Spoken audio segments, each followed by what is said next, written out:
é com muita alegria que a gente volta a dar nossa contribuição para o Vir a Ser, dessa vez falando sobre a síntese dos 3 terceiros capítulos da obra. Então a gente vai falar aqui um pouco do que Emmanuel trata na parte de ciências especializadas, na parte de cultura e na parte em que ele trata do amor. A gente vai procurar elaborar uma linha de raciocínio, um fio condutor, que obviamente vai deixar muitas coisas de fora, mas eu acho que vai abarcar a essência daquilo que Emmanuel trata nesses 3 capítulos. Então, Emmanuel começa com as ciências especializadas, lembrando que elas são um fruto do nível de desenvolvimento em que a gente se encontra, né?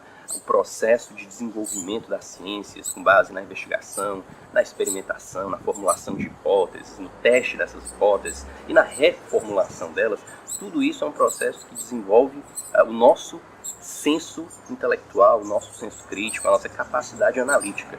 E o surgimento de ciências especializadas, especificamente como a meteorologia, por exemplo, são um indicativo, né? O surgimento dessas ciências é um indicativo de que nós já estamos em um patamar de desenvolvimento intelectual que não é desprezível. E, aliás, é exatamente um dos aspectos esses que caracterizam, que justificam a nossa encarnação aqui na Terra. A gente está aqui para, com o contato com a matéria, dentro do contato com a matéria, irmos desenvolvendo-nos em todos os aspectos. E, sem sombra de dúvida, o aspecto intelectual é um deles. A nossa capacidade de investigar a natureza, de compreendê-la, até para que possamos cuidar melhor dela e lidar com ela de uma forma mais justa, mais equilibrada, faz parte desse processo. O próprio Emmanuel, que fala isso aqui, lá no finalzinho desse capítulo, quando ele fala assim, ó, os reinos da natureza são o campo de operação e trabalho dos homens, sendo razoável considerá-los mais sob a sua responsabilidade direta do que propriamente dos espíritos. Então a gente está falando do que? A ciência é, por excelência, a forma, a ferramenta de compreensão do mecanismo de funcionamento da realidade. Não tem nenhuma comparação possível entre o que a ciência pode nesse campo e o que a filosofia e a religião são capazes de oferecer. O campo da filosofia e da religião é um campo dos porquês, das razões, das motivações últimas das coisas. Se você pergunta para a ciência, por que a maçã caiu na cabeça de Newton e não caiu no chão? Isso não tem uma explicação para a ciência. Porque a ciência não se preocupa com esses porquês, com essas razões, com essas finalidades. A ciência se preocupa, a ciência é a ferramenta ideal para que a gente seja capaz de explicar como as coisas funcionam aqui. E, como Emmanuel nos fala, os reinos da natureza, o mundo aqui em que nós estamos inseridos, precisam ser compreendidos por nós, não pelos espíritos. Eles nos ajudam a enxergar as coisas sob um prisma maior, sob uma dimensão mais ampla, mas cabe a nós desenvolvermos os mecanismos, as técnicas e tudo aquilo que é necessário para que nós possamos viver de uma forma mais justa, mais equilibrada, mais produtiva, dentro dessa dimensão material em que a gente está inserido. E é claro, né, já partindo aqui para o campo da filosofia, à medida que a gente desenvolve essa intelectualidade, essa capacidade de compreender com mais clareza os mecanismos de funcionamento, a gente vai também se tornando um pouco mais autossuficiente. Pelo menos isso é a impressão que nos passa. A gente vai se sentindo cada vez mais apto a compreender e, por tabela, dominar. Eu já não preciso mais procurar um local onde tenha comida. Eu passo a ser capaz de produzir essa comida. Eu já não preciso mais ir para um lugar onde o clima seja o mais ameno sempre. Eu posso construir mecanismos para aplacar os efeitos do clima, sejam construções, sejam roupas, e por aí vai. Então, à medida que a gente evolui intelectualmente, que a gente desenvolve a nossa capacidade técnica, a gente também vai se tornando um pouco menos dependente das variações da natureza e vai também se sentindo mais autossuficiente, mais capaz de controlar as variáveis em favor de nós mesmos, do nosso conforto, das nossas prioridades. Isso, obviamente, tem um lado bom, porque se a gente levar em consideração os processos de construção planetária, quando a gente vai lá em Emmanuel, no A Caminho da Luz, ele vai falar dos engenheiros cósmicos, né, que vão ali fazer aquele processo de formular as estruturas iniciais do planeta para que eles sejam capazes de fazer aquilo, eles tiveram que passar por esse processo que eu estou falando agora. Esse processo que a gente vive de estruturação, de aprender a mexer na criação de Deus.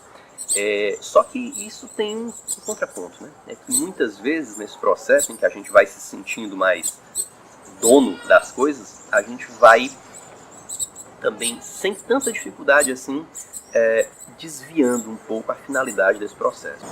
E a gente vai dando vazão ao orgulho, à vaidade, a essa ilusão de que nós somos realmente autossuficientes. E é aí onde entra a crítica de Emmanuel ao racionalismo. Né? A gente vê que no capítulo da filosofia, Emmanuel aprofunda muito uma crítica ao racionalismo. Não exatamente a nossa capacidade de raciocinar, ao desenvolvimento da nossa capacidade racional. Emmanuel critica, sem sombra de dúvidas, os desvios decorrentes disso. Porque a razão, ela nos permite compreender as coisas sob um prisma mais amplo. A gente nunca pode duvidar disso, a gente não pode perder de vista isso. Sem a razão, as expressões concretas, reais da religião no nosso mundo estariam muito distantes da verdade. Pode ter certeza disso. Ainda que Emmanuel fale da religião de uma forma assim... Emmanuel fala da religião como um sentimento divino, né? Como algo assim superior, transcendente. Mas a gente não pode perder de vista que as expressões concretas da religião, historicamente falando, no nosso mundo, elas foram e continuam a ser repletas de problemas. Porque o problema, efetivamente, não está na ciência, nem na filosofia, nem na religião. O problema está em nós. Esse é talvez um dos pontos mais significativos que a gente deva extrair desses 3 capítulos de Emmanuel no Consolador. A ciência, ela nos predispõe às construções, à compreensão dos mecanismos de funcionamento da realidade. A religião nos predispõe à conexão uns com os outros, ao sentimento divino. A filosofia nos ajuda a questionar os porquês, a duvidar do senso comum, a duvidar das coisas óbvias e a colocar as coisas em perspectiva. Mas nenhuma dessas ferramentas é capaz por si só de solucionar nossos problemas, de dar conta daquilo que nós temos a resolver sobre esse mundo. Porque são ferramentas distintas para objetivos distintos. Mas o nosso objetivo geral de aprendizado, né, de tomar o nosso lugar na criação, como os Espíritos nos falam no Livro dos Espíritos, ao serem questionados sobre a finalidade da encarnação, esse propósito ele só pode ser plenamente alcançado com a ajuda dessas 3 ferramentas, certo? Então, Emmanuel vai fazer uma crítica muito contundente à razão, e não sem razão, porque realmente o racionalismo ele vem nos trazendo uma série de ilusões, ele vem nos conduzindo a uma série de ilusões de autossuficiência, de dominação uns para com os outros, de vontade de solução fácil de problemas. Às vezes a gente só pensa, né, racionalmente, a gente racionaliza algumas questões e as nossas conclusões nos levam a numa equação de eficácia, né, de custo-benefício. Às vezes a gente não tem muita dificuldade em ignorar as minorias, em ignorar os mais necessitados, em prol de um raciocínio de não vai dar para dar conta de todo mundo, não vai dar conta para ajudar todo mundo, porque não tem recurso, o recurso é limitado, então a gente vai ter que priorizar algumas pessoas e os que não puderem vão ficar para trás. Tudo isso é fruto do racionalismo desviado pelo nosso egoísmo, pelo nosso orgulho e pela nossa vaidade.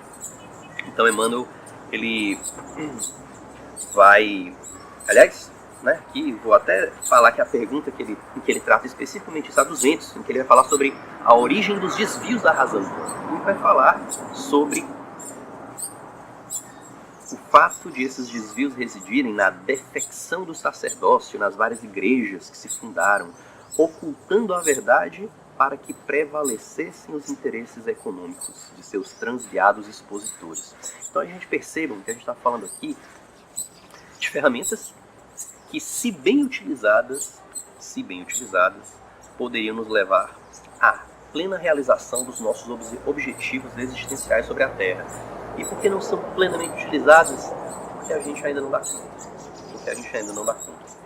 E muito especialmente porque individualmente elas não são aptas a nos levar a essa realização plena. A gente precisa das três. Não é à toa que a doutrina espírita, ela dialoga, ela propõe tão fortemente esse diálogo entre ciência, filosofia e religião, para que a gente tenha uma visão global das coisas e possa atuar consistentemente em cada uma das esferas que essas três ferramentas nos permitem.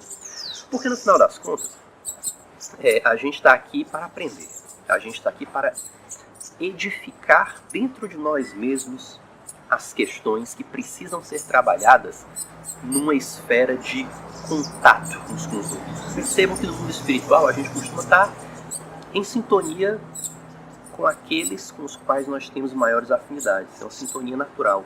Quando a gente vem para cá, aqui a dimensão é diferente. Aqui a conexão é diferente. A gente é obrigado a lidar cotidianamente com espíritos com afinidades, com afinidades completamente diferentes das nossas, com questões completamente diferentes das nossas. A gente precisa aprender a lidar com a diferença. É nesse contexto em que as questões do sentimento sobressaem-se. Digamos que a gente poderia, em tese, desenvolver muito do conhecimento científico e das reflexões filosóficas no plano espiritual. Seria possível, muita coisa ser feita lá. Mas as questões do nosso sentimento, que tocam mais diretamente a religião, essas têm que ser resolvidas aqui, no contato uns com os outros, nas lutas cotidianas, nos desafios do convívio. E é aí onde a gente chega no amor. É aí onde a gente chega na parte essencial das reflexões de Emmanuel, quando ele vai falar da fraternidade, da união, do perdão. E quando ele vai sintetizar, eu vou trazer aqui essa síntese da reflexão de Emmanuel, que nos convida a pensar no amar a nós mesmos, segundo uma perspectiva mais ampla. Amar a nós mesmos não será a vulgarização de uma nova teoria de autoadoração, as ilusões da nossa vaidade, do nosso egoísmo. Para nós outros, a egolatria já teve o seu fim. Esse amor deve traduzir-se em esforço próprio, em autoeducação, em observação do dever, em obediência às leis de realização e do trabalho, em perseverança na fé e em desejo sincero de aprender com o nosso mestre. Então, percebam que Emmanuel destaca tanto a religião porque é ela que está mais diretamente vinculada ao campo dos sentimentos. E os sentimentos são a dimensão do nosso aprendizado que mais especialmente exige a encarnação para ser trabalhada. Então a gente precisa lidar com a filosofia e com a ciência também, muito especialmente porque a religião, na sua prática comum, na sua prática historicamente percebida, ela acaba não se focando tão profundamente ou tão detidamente no campo dos sentimentos quanto deveria. Às vezes ela descamba para um sentimentalismo, para um pieguismo, que faz a gente virar aquela pessoa meio farisaica, mais externa do que interna. E aí é onde a filosofia vai aprofundar as nossas reflexões e a ciência vai nos dar balizas seguras para pensar. Mas percebam que no fim das contas é o amor, o coroamento dos sentimentos, que é o amor, a nossa grande meta sobre esse mundo. E a gente precisa das ferramentas da ciência, da filosofia e da religião para conseguirmos, com equilíbrio, chegar até lá, chegarmos a esse objetivo existencial mais profundo da presença humana sobre esse mundo. Tá bom, pessoal? É isso. Acho que a nossa reflexão é essa. Não vou me alongar mais. Daqui dá pra gente tirar algumas coisas interessantes. Tá bom? Fiquem com Deus.